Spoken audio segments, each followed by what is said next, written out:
So JBL just released a whole bunch of new gaming headsets, so if you're trying to figure out which one to buy, so I thought we'd take a look at the Quantum 100 and compare it to the Quantum 200 to see, one, what is the difference between these two, and figure out, should you spend a little more to get the Quantum 200. The Quantum 100 is currently $40, while the Quantum 200 is $60, but I'll leave a link in the description below with current pricing and more information. Now, these are Discord certified. You can also use these with TeamSpeak and Skype. You could also use these for something like Zoom or other video conferencing apps. Now, both of these headsets can be used on PC, Xbox, PlayStation, Nintendo Switch, mobile devices, Mac, and VR.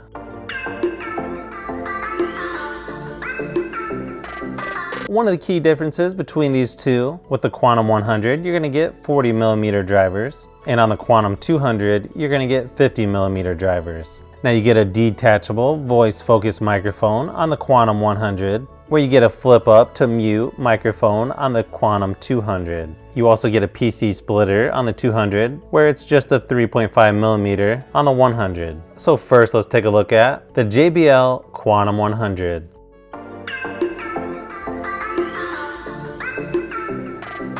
Now, this comes in 3 different colors: black, blue, and white.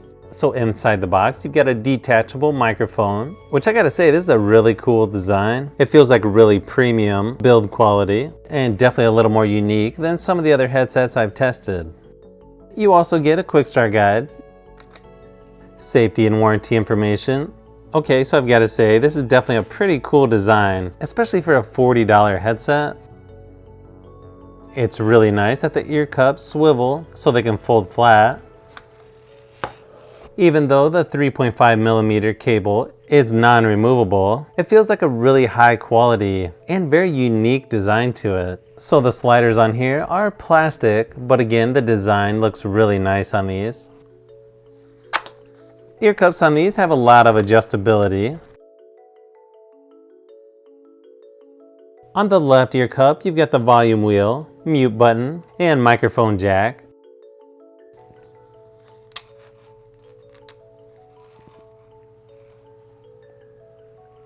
This white and gray color is definitely one of the more stylish headsets that I've looked at.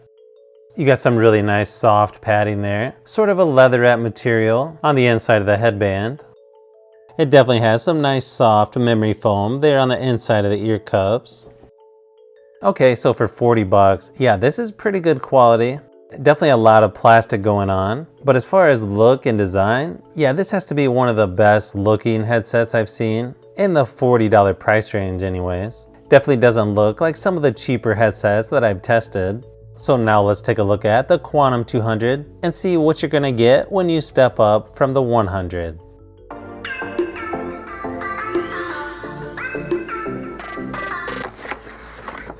Like I mentioned earlier, you do get a PC splitter on this one, which you don't get with the 100, but honestly, you can get those fairly cheap on Amazon.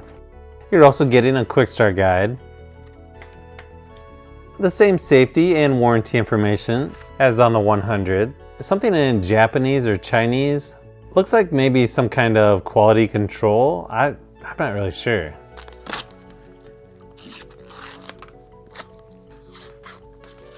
So there are a couple differences here. One is this flip up microphone.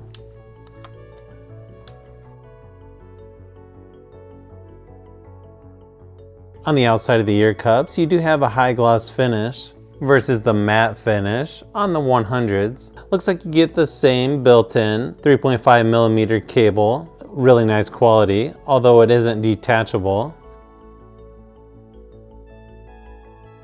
These also have very similar ear cups, but they have a little bit different padding. They might be a little bit thicker. It also might be just a hair smaller as far as the opening goes.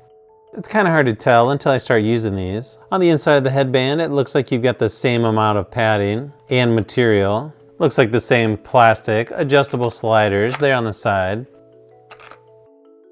I do have to say, the design that JBL is using on both the 200 and 100 look really nice in person. Here on the left ear cup, you've got your volume wheel. So overall, I think both of these headsets are really nice build quality. Now, as far as I know, both of these are just stereo surround sound. So I think that covers most of the basics on both of these headsets. To tell you the truth, if you handed me these headsets, I couldn't really tell you which one is the more expensive headset, especially since the cheaper one has a removable mic. You'll definitely want to use headphones for the rest of the video. I'll be alternating from one to the other using the microphones so you can get an idea of what they sound like. So let's go ahead and get started with testing these out.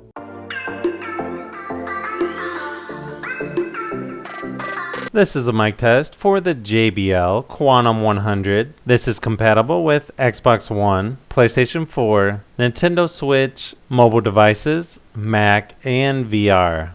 Again, you'll definitely want to use headphones when comparing this mic on the Quantum 100 versus the Quantum 200.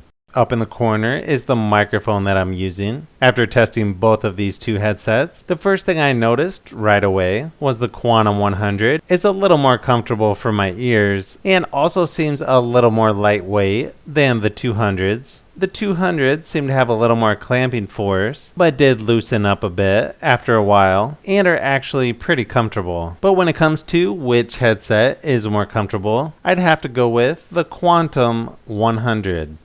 They sort of remind me of the HyperX Cloud Stinger, which is one of the most comfortable headsets I've used so far, which is actually kind of weird because they're only $40, just like these 100s.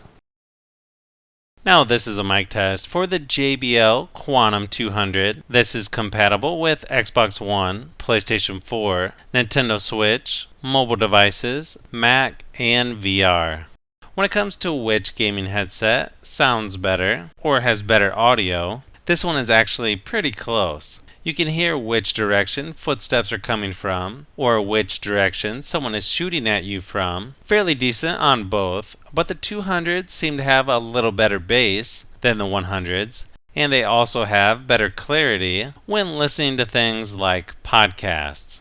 The 100s don't sound bad, they just sound a little more muffled compared to the 200s. Now, if you're playing on PC using the Spatial Sound or Windows Sonic, they both are actually pretty good and seem a little more amplified than, say, on a console. So I don't think you could go wrong with either of these headsets. But if you're wanting the better sounding headset, I would definitely go with the Quantum 200 because the 50mm drivers definitely seem to make a difference. So let me know in the comments below which microphone you think sounds better, the Quantum 100 or the more expensive Quantum 200. I know when putting this video together, to me it definitely sounds like the Quantum 200 has the better sounding microphone. But I know that's pretty subjective, so I'm curious to see which one you think is the better sounding microphone. This is a mic test for the JBL Quantum 100. This is compatible with Xbox One, PlayStation 4, Nintendo Switch, mobile devices, Mac, and VR. So after testing these two headsets for a few days now on mobile devices, PC, and my Xbox One, I think it's pretty clear that the Quantum 200 is the better sounding headset, but it's sort of confusing. My question is, why would they give you the detachable mic on the cheaper headset, and why is the cheaper headset more comfortable? Now this is a mic test for the Quantum 200 gaming headset. Hopefully this video gives you a little bit more information on these two headsets. I know that JBL has also released the Quantum 300, the Quantum 400, the Quantum 600, the Quantum 800, and the Quantum 1. That's 5 other gaming headsets. So I don't know, maybe I should do another video on the Quantum 200 versus the Quantum 300 or so on. It's kind of hard to decide on which one you should choose. Another thing that I will mention is if you're looking for RGB lighting, you don't get that until you go up to the Quantum 400, and that starts right around $100. So if you've made it this far into the video, you may want to say thanks by subscribing, and don't forget to give a thumbs up if this video was helpful. This is Brian from Fishbee Productions. Thanks for watching, and I'll see you on the next one.